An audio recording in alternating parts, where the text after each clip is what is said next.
Hi everyone, I am Jiten Singh and today we are going to study the chapter The Proposal, and the chapter proposal we have taken that up first slide, and it is written by Anton Chekhov. And in this chapter proposal there are three characters. One is Lomo, second one is Chupko, and third one is Natalia. Natalia is the daughter of Chupko. So then one day at evening, Lomo went to Chupko's house, and Chupko was well dressed up. He was in a good dress, and after that Chupko asked his arrival, and that time he said that I came here to just for a request. So that time Chupko understood what he was thought that maybe he came here to just borrow some money. The understanding was Chupko's that what Chupko's thought that he just came here to borrow the money. When he asked that what is your request, then Lumos said that I came here because he was nervous, and he said that I came here to just ask the hand of his daughter. So Chupko became very happy. He became very happy because he just knew that it is a very perfect match for his daughter because he is also landlord.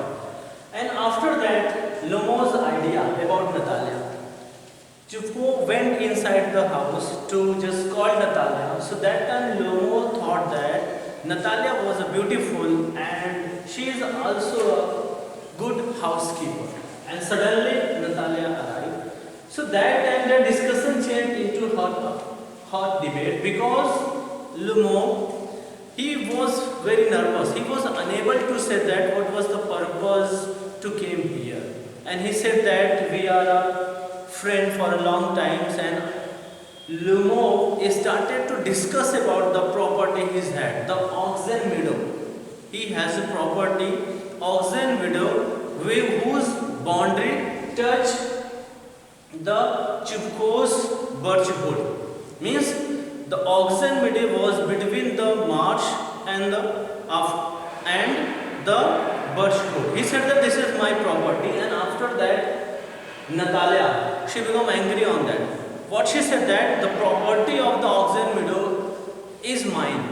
She said that the ownership of that Oxen Meadow was mine, and after that what Chupko said that the property was earlier my aunt's grandfather gave the property to your father's grandfather. So this property belongs to me because earlier the peasant, the farmer was baking the brick on that field 40 years ago. Now the property goes to me.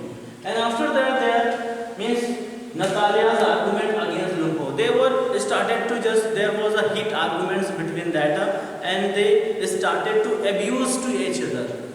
Chupko comes back and Lumpo threatens him. When there was a lots of noise coming from the outside, Chupko entered the room and he said that he also favored Natalia, and he also started to giving some proof that Chupko has the ownership of that Oxen Meadow. Then Lumpo said that I have that documents of that property. He said that also threatened that I will drag you to the court. And after that they started to abuse to each other. Lumpo said that you are a land grabber, and Chupko said that your aunt just ran away with that architecture. And after that Chupko said that you just left his house at once.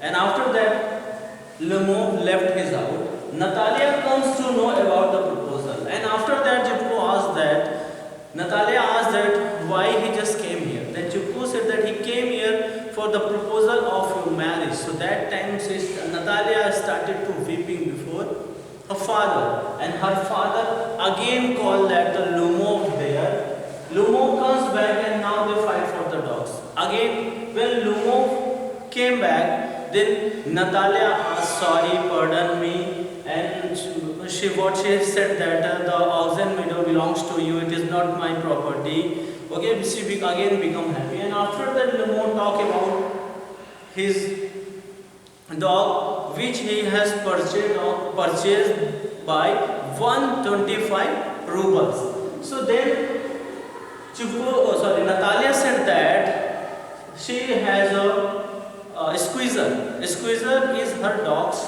name. She said that I just purchased a squeezer on 85 rubles and a squeezer is better than your dog. Then they started to fight to each other on that dog. Then Chupko came there and she started to support that Natalia, and between that Levon just fell on that chair and became unconscious. And a doctor was called for. When the condition of that Lumo was stable, Chupko said that Chupko put hands into the Natalia's hand and said that you just married and kissed to each other and just get rid of that argument. And this is the end of that story. And this is a very funny story written by that Anton Chekhov. Very funny story. And I think you would like this chapter very much. And this is the end of that chapter. And again, we will meet in that grammar section. For that, have a nice day. Bye.